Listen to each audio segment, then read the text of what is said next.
Welcome to California Edition. My name is Brad Pomerance. I'm glad you're with us. On this episode, we'll be speaking with Senator Ted Lieu, as well as Assembly Members Don Wagner and Assemblywoman Bonnie Lowenthal. We start with Ted Lieu. We thank you for joining us. And of course, I want to speak about the budget crisis that has faced California yet again.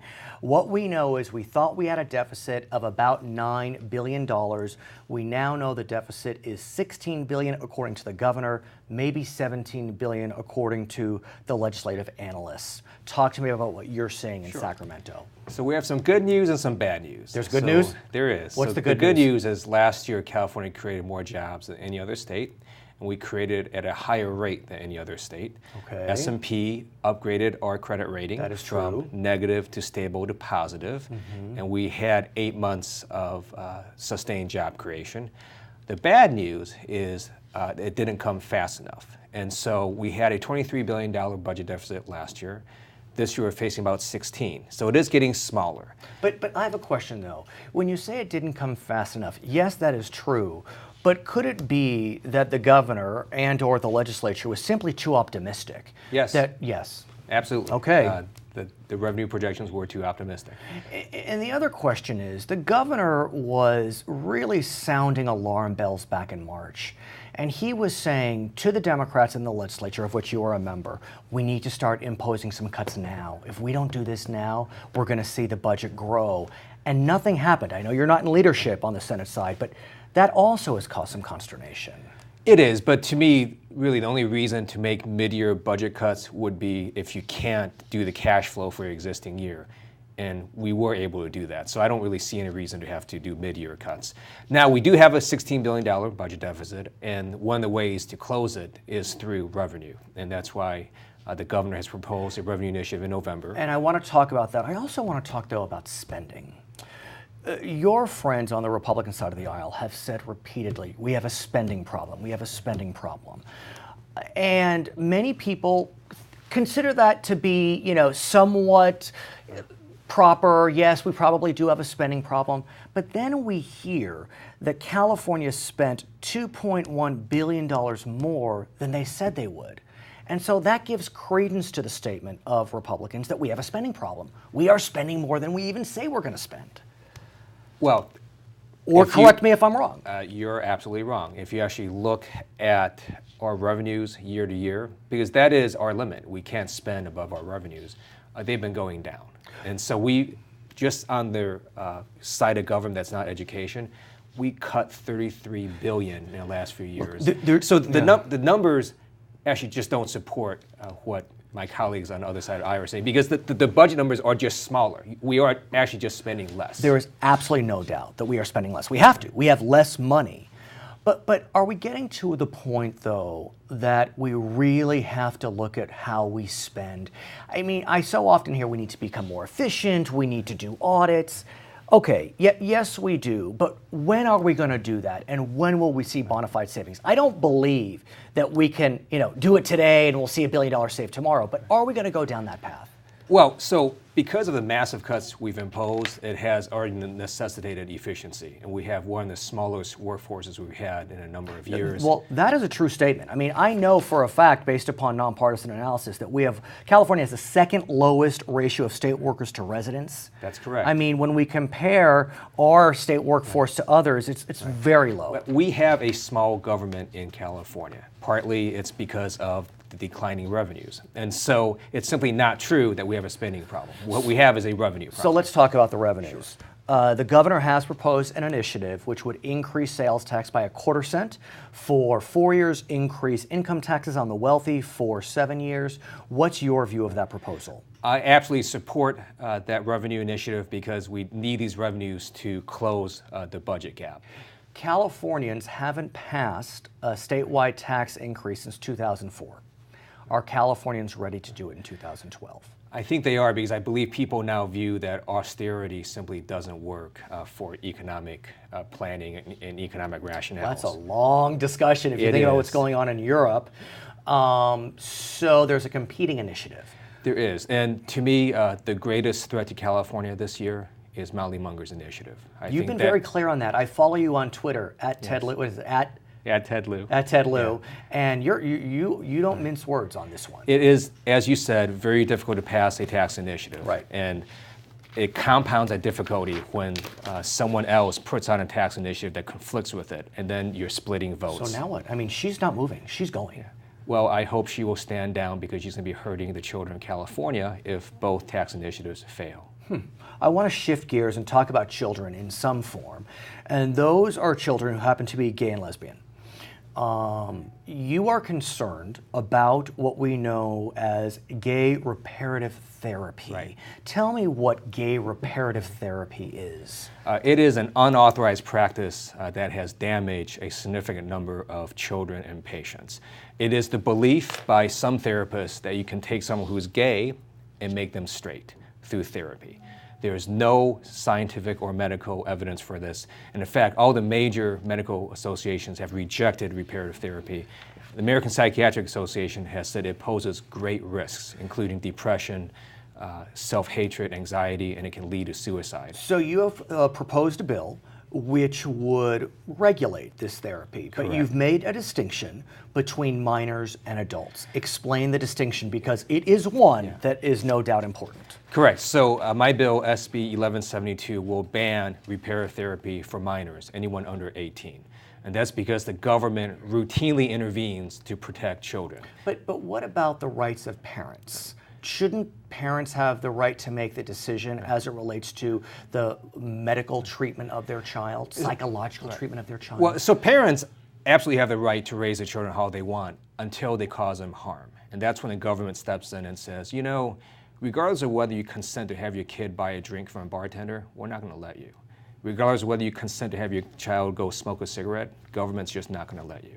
And so that's why we're saying we're not going to let you put your child through this very damaging therapy that's caused suicides. Last year, I believe you had a bill that was signed that dealt with tanning beds. Yes. And it banned tanning beds for minors. That is correct. So is it similar analysis? It is, because again, government steps in that case, it protects children from dying too early because they get melanoma. So let's talk about adults, though. What if an adult chooses, as an adult, to participate in what is known as gay reparative therapy? So society lets adults do stupid and risky things, and so we do make a distinction between adults and children. And so what's that's that why distinction? I focus. Well, so I focus on children. But you do have an element as it relates to adults. Right. Well, so let me first say, Please. The American Psychiatric Association has already said it is unethical for a therapist to engage in reparative therapy. So it's already a practice that's sort of on the fringe, and people really shouldn't be doing it. But we will let adults do it if they are given proper notice. And that's the key. You're looking for informed consent. Correct. And it's not just your run-of-the-mill informed consent. I mean, this is going to be more thorough. Right, and the bill actually lays out all the statements by the various associations in the intent language of the bill. So talk to me about the future of this bill. Where are we? So it's passed 2 Senate policy committees. It's the first bill in the nation to do this. It's an area that desperately needs regulation because you have people such as Kirk Murphy, who went through this, committed suicide.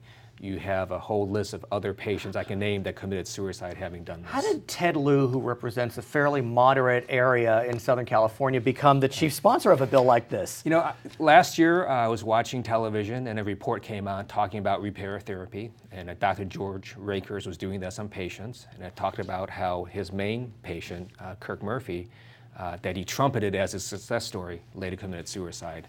And I tweeted that day that I believed Dr. Rakers was evil. This year, Equality California Your tweets came. are really remarkable. At Ted Lieu. Continue. Thank you. So this year, Equality California, the lead sponsor of the bill, came to my office and said, hey, we have an idea to regulate reparative therapy. Remember that guy you called evil? And I thought, wow, what a coincidence, and I jumped at the opportunity to Okay, carry this his bill. name is Ted Lieu. He's a member of the California State Senate. When we come back, we're going to be speaking with Assemblyman Don Wagner. My name is Brad Pomerance. We'll be right back on California Edition.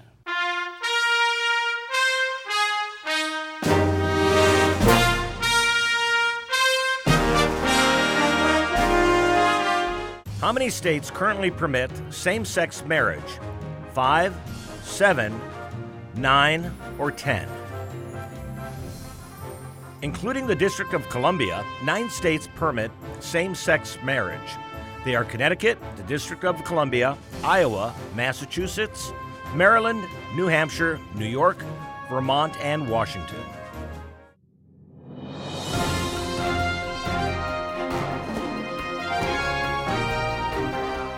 Welcome back to California Edition. I'm Brad Pomerance. We're joined now by Don Wagner, member of the California State Assembly, representing significant portions of Orange County, which has been hit significantly by the foreclosure crisis. Not one of the worst counties in our state, but no doubt impacted dramatically. Talk to us about what you're seeing on the ground in your communities. Well, we're seeing a serious problem in my community, which did, in fact, have quite a number of mortgage brokerage firms, but also... That's true, right. The subprime firms, a lot of them were in Orange County. We were really ground zero for the subprime, but it's a problem that is throughout the state of California. It's actually a problem throughout the United States. But if you think about some of the worst markets for foreclosures, 10 out of 20 are in California.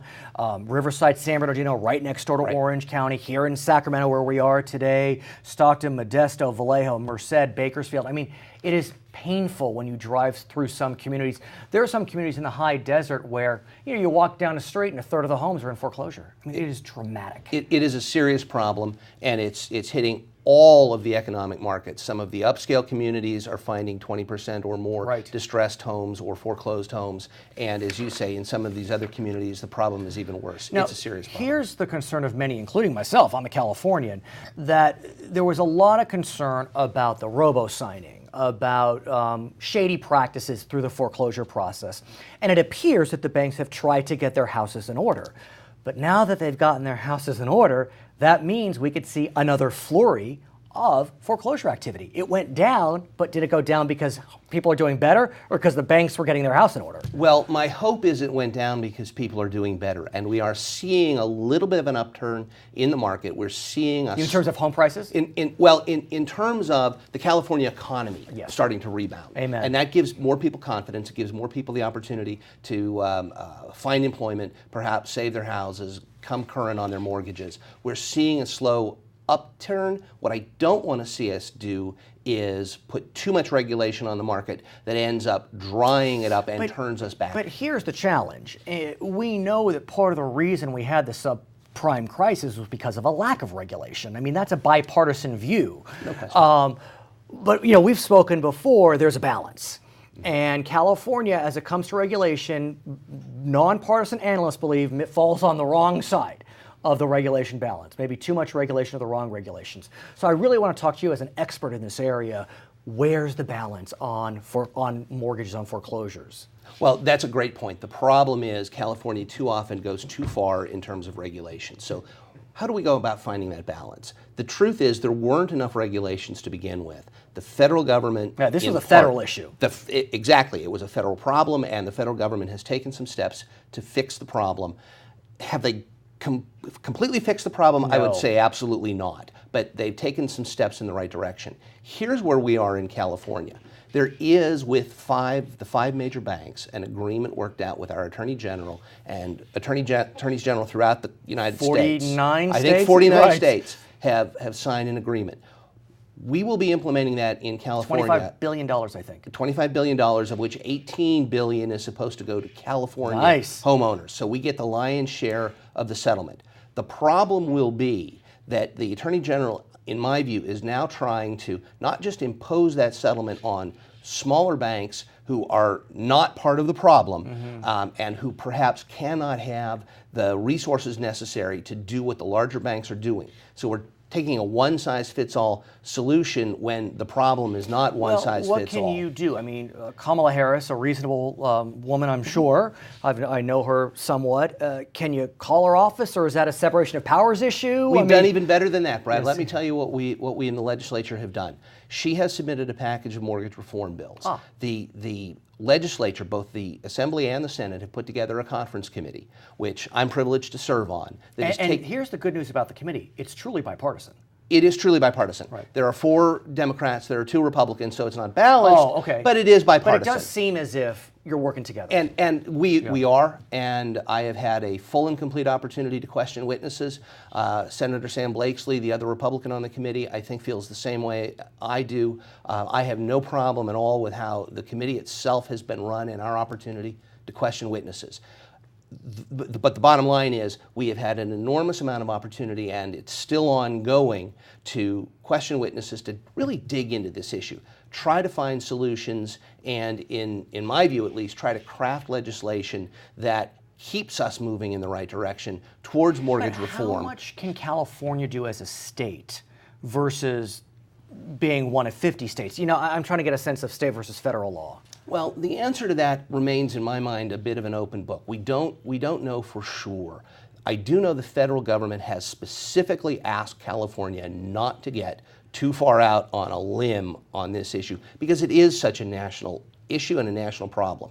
And because the federal government is regulating and is proposing additional regulations in the summer to take effect in January. And it would be, in my view, unfortunate if we were to get too far out in front of the federal government and suddenly find our regulations conflicting because we are such a big market. Sure. I want to talk about the flip side of this, though.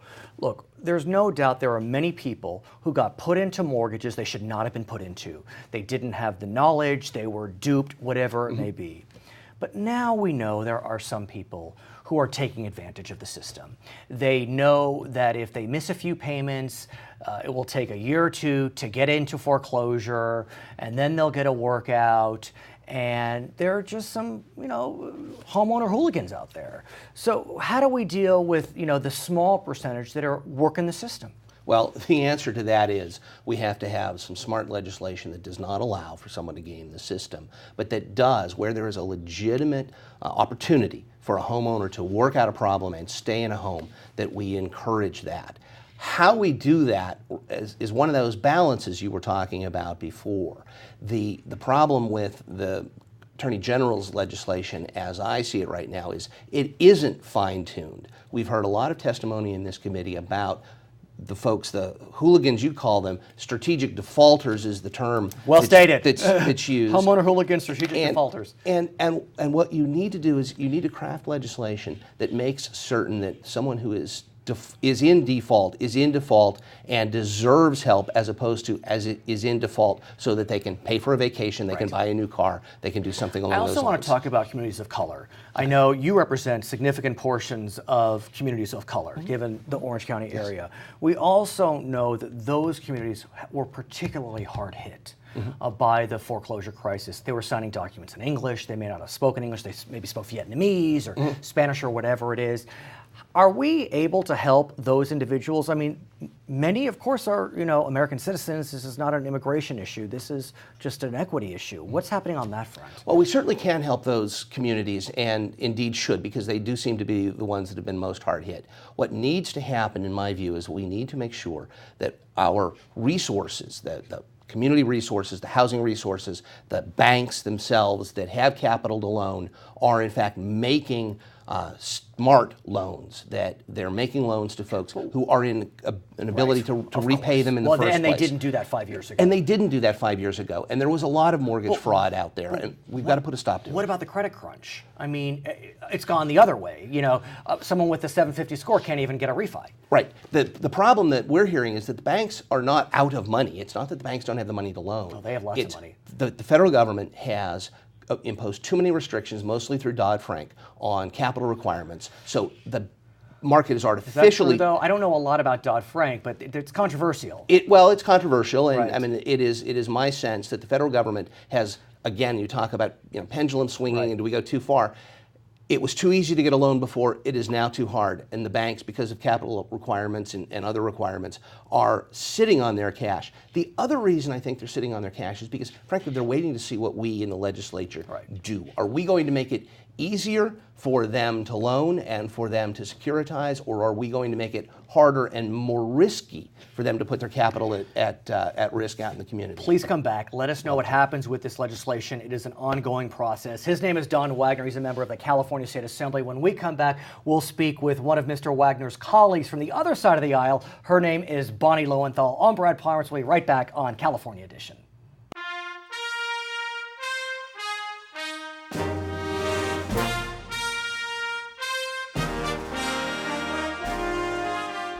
How many women currently serve in the California State Legislature? 26, 34, 38, or 42? 34 women serve in the California Legislature, 22 in the Assembly, and 12 in the House. Welcome back to California Edition. Yes, we are joined by Bonnie Lowenthal. She is a member of the California State Assembly. She is also the vice chair of the Women's Caucus, which I want to learn more about. As you know, I'm the father of 2 daughters, and so girl power is big in my family. And I say it with all the love and pride that I express that I want to hear more about the Women's Caucus. Oh, thanks so much, Please. Brad. I'm really happy to be here and always happy to talk about the needs of women, which is why we do have a caucus. It is bipartisan. And say that again. It is bipartisan. It is bipartisan. It is bicameral. It's an opportunity for us to examine the needs of women. And we do. We have our monthly meetings. We have events to raise money for the caucus so that we can have more women in the legislature. But how do you deal with the issues in terms of fundraising where you have Democrats and Republicans? I mean, the caucus will support women regardless of party? I got to think that causes some... No, that's not exactly the case, but we do have much in common. And one of the things we have in common is that we need a commission on the status of women. And let's talk about that, because that is an issue that is near and dear to your heart. I know that Governor Brown's father, the first Governor Brown, created this Commission on Status for Women in the 1960s, but there's some questions. Yes, well, I don't have to tell you that we are struggling as a state with the budget. The governor wanted to eliminate the commission for budgetary reasons.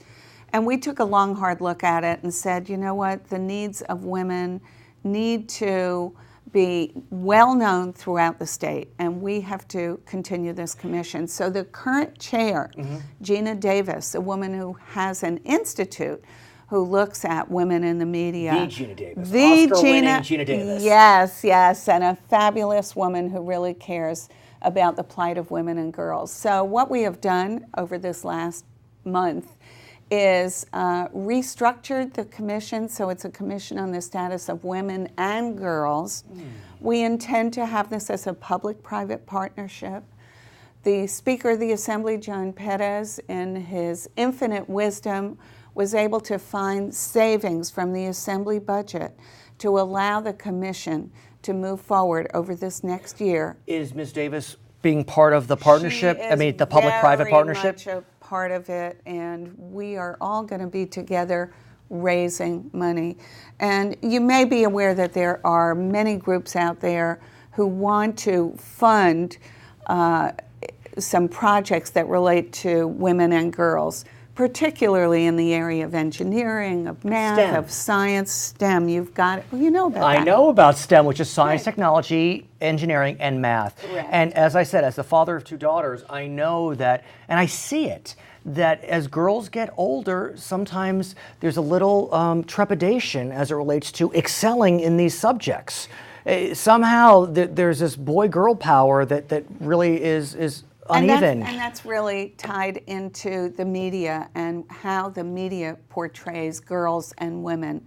And that's what these young women are responding to. And they feel literally that they'll be nerds if they go into that area. So we continue to have poor representation in engineering. We have poor representation on corporate boards.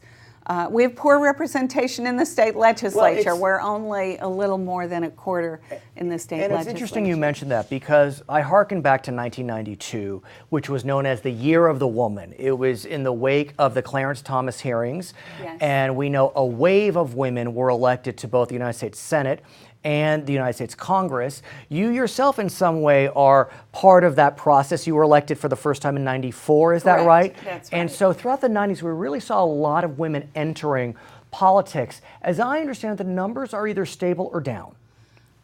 They're stable. There's 33, 34 right now in the legislature. We can't seem to get beyond that quarter of the legislature, and we have to do better.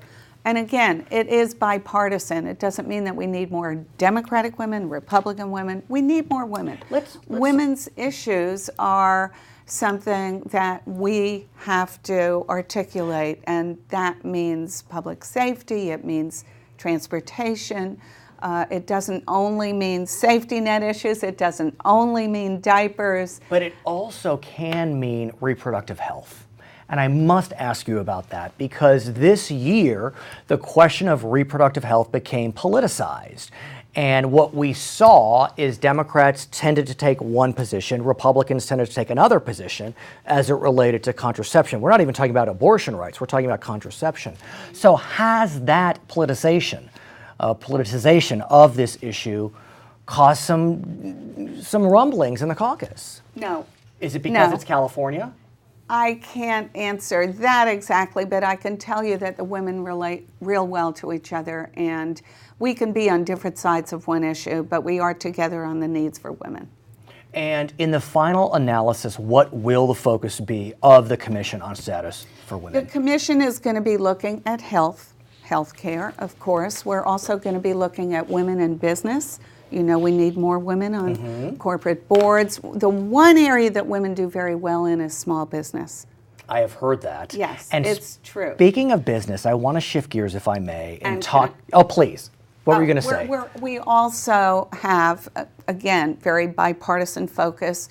Women in the military and military families is very important to us. Education is very important to us. And again, the STEM that you mentioned earlier. I want to shift back to business and talk about one of the most important businesses in Long Beach, which you represent, in Southern California, and the entire state, and that is the Twin Ports of Los Angeles and Long Beach. Yes. I had no idea, Assemblywoman, until I started learning more about it, that close to basically 750,000 jobs are subject to the ports. That's correct. But for the ports, those jobs wouldn't exist. That's right. That's a huge number. Oh, you're not kidding. Talk to us about the importance of the ports. Well, the ports are jobs, not only in Southern California, but throughout the state, because just remember, we are responsible for exporting what is manufactured in the United States. We're responsible for exporting all the agricultural products. The wine industry, which is huge in California, all those products go through our ports or Northern California ports like Oakland, Stockton.